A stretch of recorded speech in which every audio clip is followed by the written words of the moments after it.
બનાસકાંઠા જિલ્લા પંચાયત પ્રમુખ પદ માટે ભાજપના ફોર્મ ભરાયા। પ્રમુખ પદે વસંત પુરોહિત અને ઉપપ્રમુખ પદે બબીબેન ચૌધરી દાવેદાર બન્યા। ખીમત બેઠક પર વસંત પુરોહિત અને છાપીબેન બેઠક પર બબીબેન વિજેતા બન્યા છે। આવતીકાલે જિલ્લા પંચાયત હોલ ખાતે હોદ્દેદારોની વરણી પ્રક્રિયા યોજાશે। ફોર્મ ભરતી વખતે ભાજપના આગેવાનો અને કાર્યકરોએ શક્તિ પ્રદર્શન કર્યું હતું।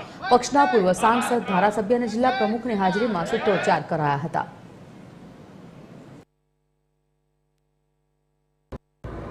બનાસકાંઠા જિલ્લા પંચાયત ને તાલુકા પંચાયતની ચૂંટણીઓમાં મેં ખાસ કરીને જિલ્લા પંચાયતમાં ઘણા વર્ષો પછી ભારતીય જનતા પાર્ટીનો જલવંત વિજય થયો, જે બદલ હું બનાસકાંઠાની જનતા જનાર્દનનો હૃદયપૂર્વક આભાર વ્યક્ત કરું છું।